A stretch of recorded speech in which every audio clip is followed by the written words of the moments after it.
Welcome to the Dr. Francavilla Show. I'm your host, Dr. Carolyn Francavilla, board-certified family physician and diplomate of the American Board of Obesity Medicine. I've been helping patients lose weight to treat and prevent medical problems for the last 10 years, and I'm taking what I've learned from them to you. In this podcast, you will learn the science behind why you struggle with your weight and what to do about it, tips for common challenges, work to fight bias about what a healthy weight really is, and improve your relationship with food and your body. Please remember that while I'm a doctor, I'm not your doctor. This podcast is meant to be informational in nature only, not medical advice.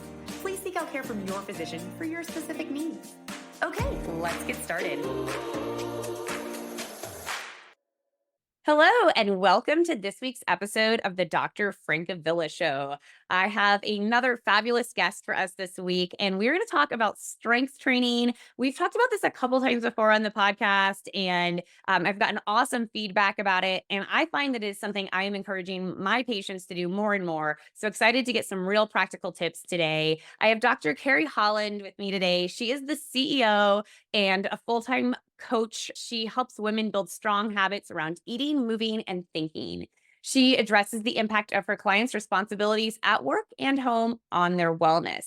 Using mindset management tools, habit psychology, nutrition, and exercise expertise, Carrie helps overstretched, high-level working women prioritize themselves. She's also the host of the weekly podcast, Strong as a Working Mom. I love that title, by the way.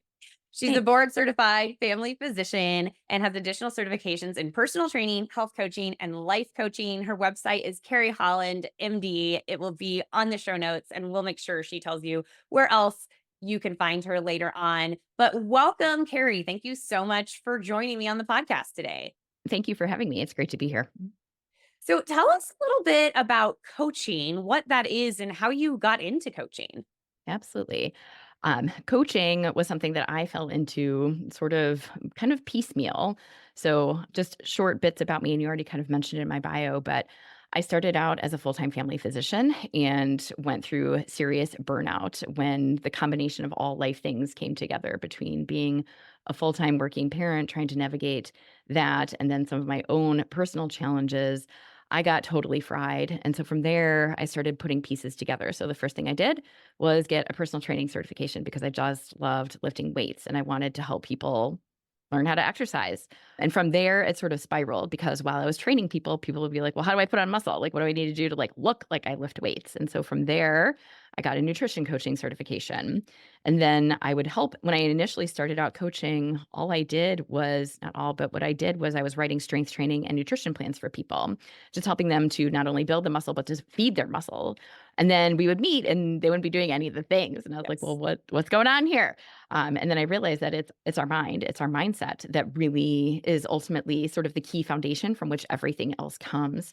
And it also happened to be at the time when I was going through some really pretty serious personal challenges in my own life. And I came across coaching. And so I started working with a coach and then realized everybody needs to know this. And so it kind of spiraled from there. And then I was like, all right, I'm going to do this. And so I got my life coaching certification.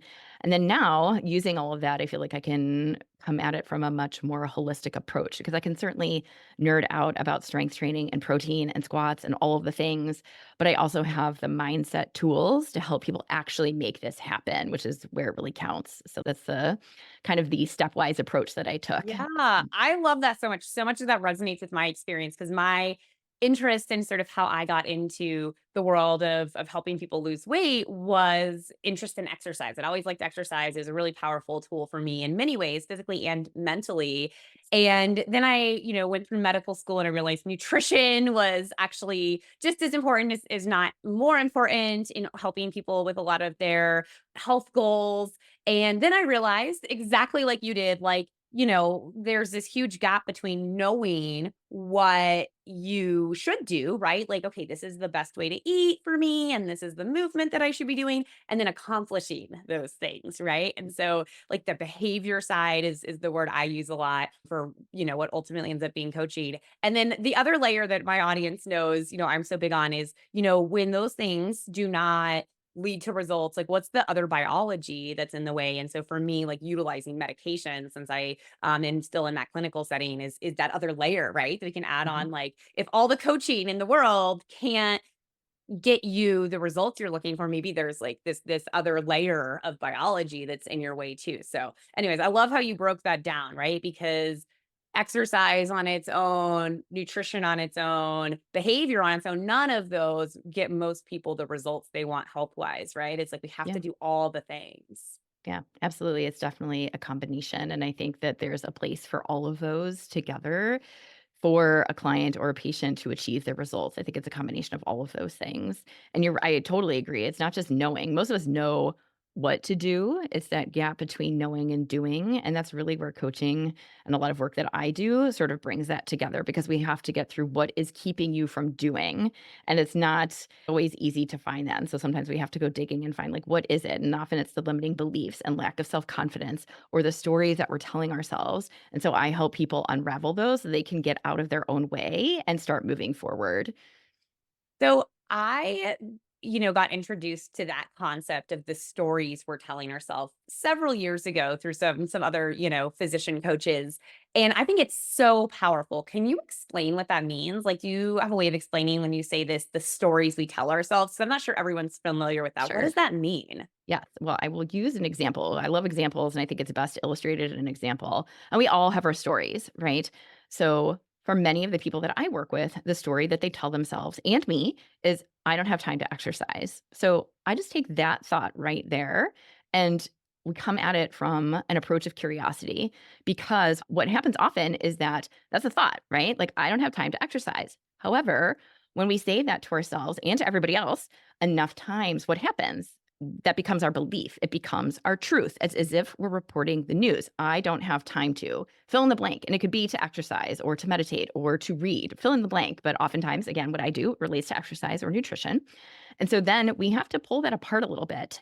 And so there's a couple of questions that I really dive into. And again, we're coming at it from a place of curiosity. This is not about finger wagging and punching ourselves in the face. This is about getting curious because that's the only way we're going to be able to pull it apart and move forward. So always ask, is it true? Is it kind? Is it helpful? Most of the time, none of those things apply. And the answer is no. Is it absolutely true that there's no way you can find 5 minutes to exercise? Like even 5 minutes.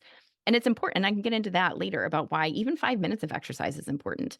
Is it kind? Heck no. It's not kind to believe that it's impossible for you to exercise. Is it helpful? No, absolutely not. Right. And so then from there, again, we're unraveling a limiting belief here. So then we get to ask another curious question.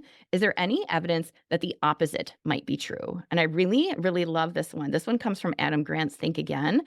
He's such a, I don't know if you're familiar with him, but he's such a great author. He's an organizational psychologist. But I took that question and I finagled it to make it appropriate for what I do. And so then what we do is look for evidence that the opposite might be true. And I think that that is the highest form of growth possible when we are able to look at our limiting beliefs and prove ourselves wrong. That's when we're on fire. That's when things start to open up a little bit because then what we're doing is thinking in terms of possibility. We're looking for what is possible instead of all the reasons that something like exercise isn't possible. And then the last piece, which I think is even more interesting and more important, becomes what do we get by holding on to that limiting belief? Because we never hold on to beliefs unless we get something from them, whether it's good or bad. And so then we get to talk about another one of my favorite concepts of miserable comfort. So, as it sounds, when we hold on to a limiting belief, like it is impossible for me to exercise, then we hold on to, then we're stuck. We're stuck in miserable comfort because your brain's gonna be like, yeah, you're right. There's no time. And so we don't exercise. And then because of that, we've made ourselves comfortable because we're not going out and exercising, but at the same time, we're staying right where we are. And we're that much farther away from our goal because we've created this belief in our head that there's no way we can exercise. So I think of it this way: what comes out of our mouth comes into our lives, right? So if you go and tell yourself and everybody that there's no time to do whatever it is, you're going to go and find all of the reasons to prove that true. So how about we practice thinking something else? How about it's possible that I could find 5 minutes to do a stretch session before I go to work? It is possible for me to take a walk around the neighborhood before I sit down in front of the couch at night, right? So all of these are pieces. They're all different things that we can do to start to break down the stories that we're telling ourselves. It's really powerful. It's not Yeah, I mean, easy. I was just like, my mind was just racing with all the things you were saying because that is incredibly powerful stuff. And I would encourage anyone listening to this right now to like go back and listen to all of that again because there is so much wealth of knowledge in that. And all of that is true, right? Like we are the person getting in our way almost all of the time. And I loved that part where you talked about like looking for evidence of like the opposite. I don't know how you worded it, right? Yep. Like looking for the flip side of that. And that just makes you explore things, right? Yes. I had an experience with that where when I wanted to make the course I made for physicians, I was like, I don't have time. I don't have time. And so I actually like wrote down what my schedule looked like. And I was like, I don't have time, right? Like there is not really sufficient time to work on this project. So then I had to make an uncomfortable choice to make that time, right? And so for me, that meant actually reducing the amount of time I was in clinic seeing patients. And it meant putting one of my kids in more childcare. And like I had to make a change, right? But when I honestly examined the I don't have time, it was largely too. I didn't have 3 or 4 hours a week that I could really spend on that without cutting into something else like sleep or exercise that was an important thing to me. And so then I had to figure out what could go, right? And so it's these uncomfortable choices we sometimes have to make, but I'm a believer there's always a solution to every Yes. problem. My family's motto is find a way or make a way. And so I love that. like, yeah, it comes back from my grandpa. It was like his high school class motto. And so we've all just taken it with us. And it's like, there's a way, right? And like a lot of times it's like, I love that the more you tell yourself that story, the more it becomes true, right? So strength training for me, like I've been trying to master pull-ups for a really long time and I don't make that much progress with them. But that is not me telling myself I can't do pull-ups. I tell myself if I invested more time in this, I know I could do it, right? And I haven't chosen to do that, but I know I can if I Yeah. choose to. Yeah. And there's a big difference between I can't versus I choose not to. I choose Huge. not to, right? Yeah. Oh Yeah. god. Okay. There is a Yeah. huge truth nugget there, right? Like there's a huge difference between I can't and I choose not to. I mean, I don't even know if we need to say anything else today. Like if you just marinate on that, like I can't versus I choose not to, like dude, you got your money's worth on this episode. But I have some other questions for you. Go for it. I'm here for it. I'm here for it. Okay. So let's talk about strength training, which is what I promised we would talk about today. Um, Tell me, like, why is strength training important? Why is that important to your Ooh. clients and why is it important to us in general? How much time do you have?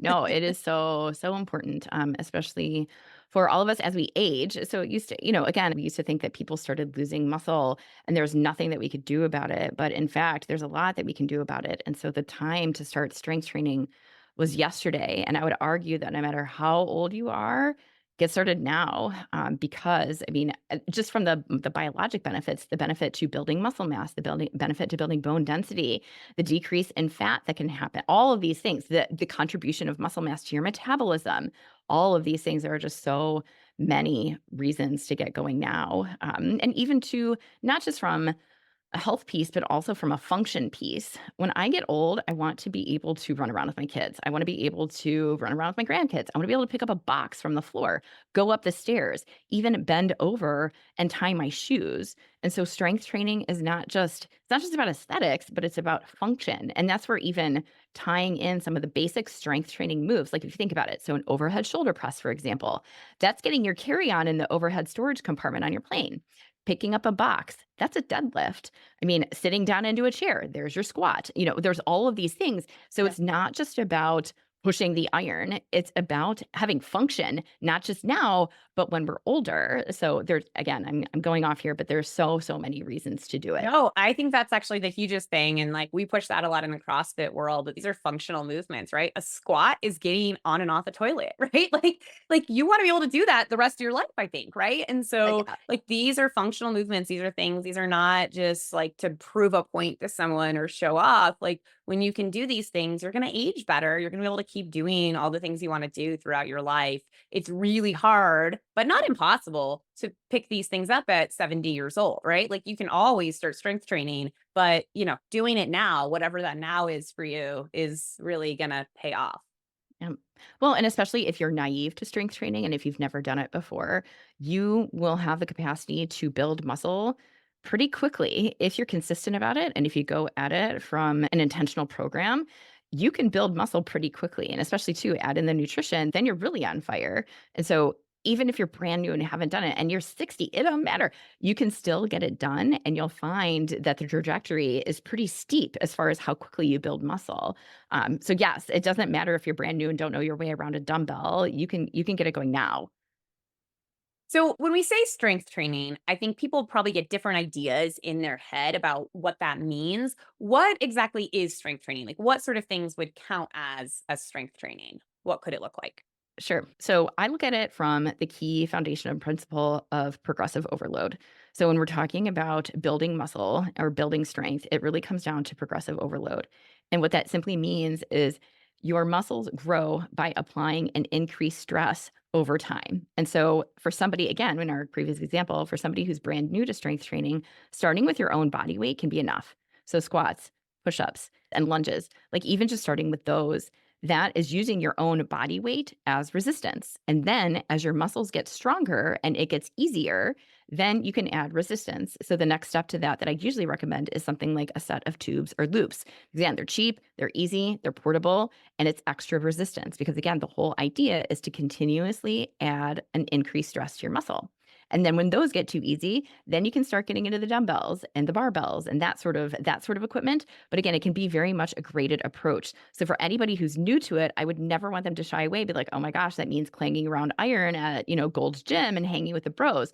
Absolutely not. You can start with something as simple as squats and lunges. And if as long as you have a body and you can count, you can do strength training. Like really. You don't even have to count. If you have a Doesn't matter. body and you can count, I don't know, sometimes the counting gets hard when you're working out, but just Right? round down, just do a few extra if you're not There you sure. go. There you go. Yes.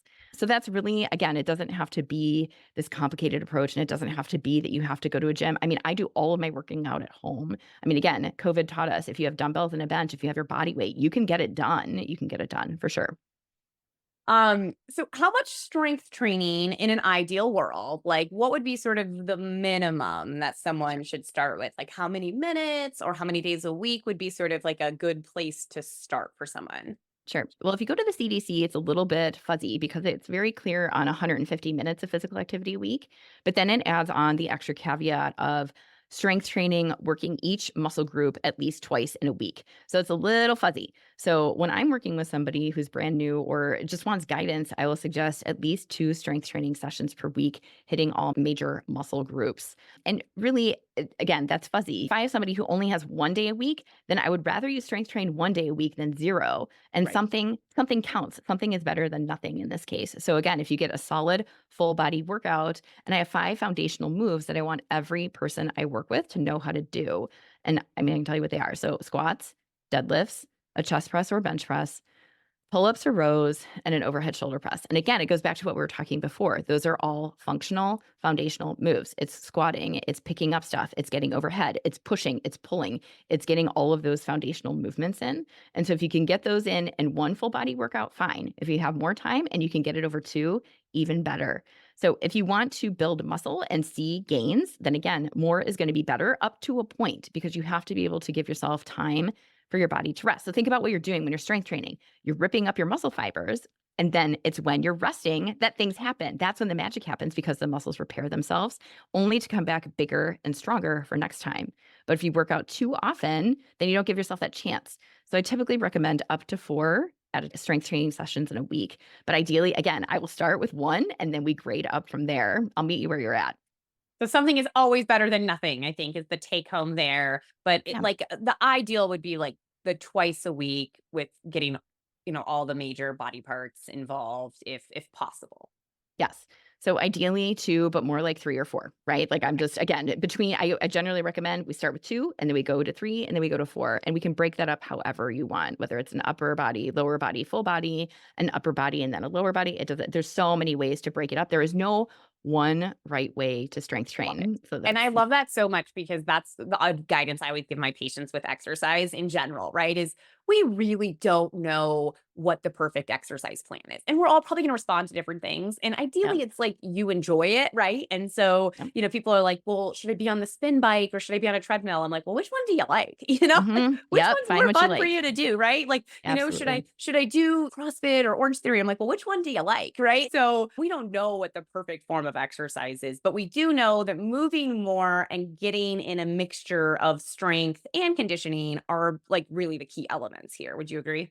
Oh, absolutely, absolutely, and I mean, there's the heart health piece and the cardiovascular endurance and that piece, which you're gonna get from cardio, but you can also get a little bit of cardio from going hard at the gym too. Like, there are definitely strength training Yeah. sessions where I've left a little sweaty, a little breathy. So, it's not one or the other, it's really both. So bringing this together, we talked earlier about mindset, which you had just like such amazing insight. Again, I would encourage everyone to go back and listen to that if those concepts are new to you, because just tons of wealth of knowledge there. How do we bridge this? Okay, I know I should be doing some strength training to actually making it happen. Mhm. It's habit, right? So, what I really encourage people to do is to look at it from 2 angles. So, we're gonna look at what you can do on your best day. So, most people, when they come to me, they're like, "I wanna exercise. I wanna do it 5 days a week. I want it to be 45 minutes. I wanna do a little bit of Peloton, and I wanna do some strength training." And that's awesome. But if you're starting from currently being sedentary and sitting on your couch to go to 5 days a week, 45 minutes at a time, that's a pretty wide gap. And oftentimes when we're starting new habits, we tend to shoot for the moon.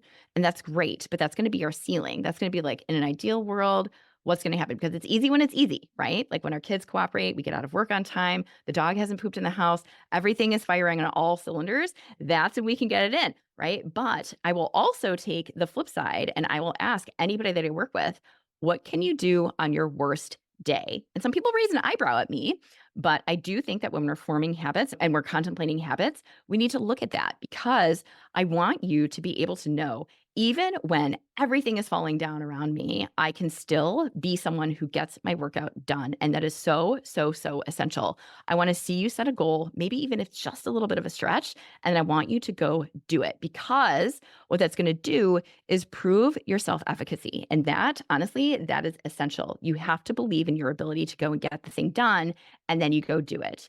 And what better way to do that when everything is going crazy and you still get your workout done?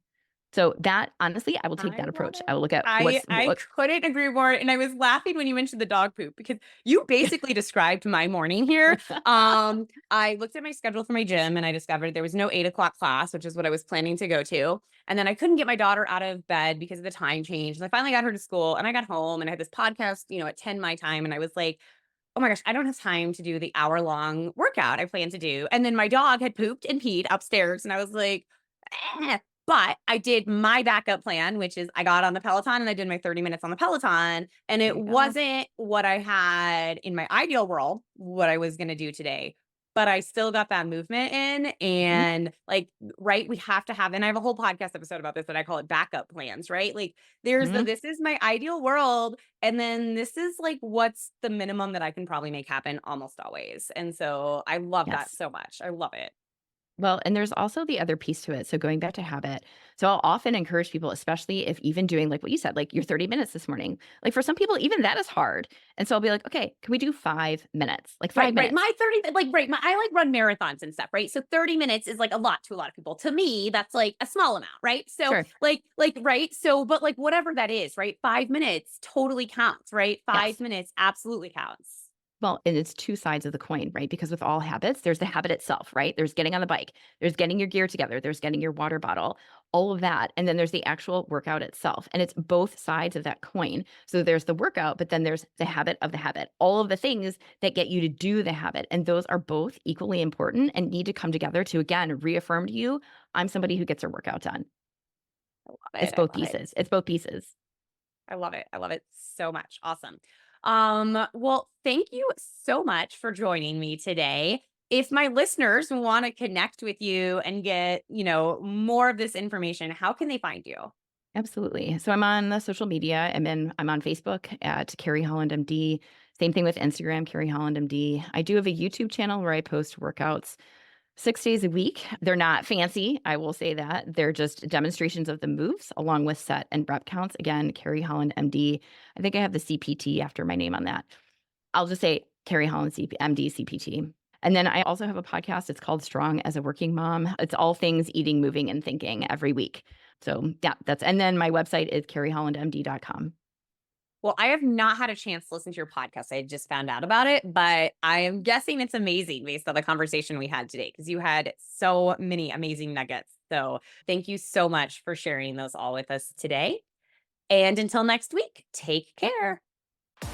Thank you for listening to the Dr. Francavilla Show, where we learn about all things related to weight and health. If you love this podcast, make sure to leave those 5-star reviews and share this podcast with a friend or loved one. If you have a topic about weight and health you want me to tackle, head over to the website, thedrfrancavillashow.com to submit your question. And make sure to subscribe to the podcast so you don't miss next week's episode. Take care.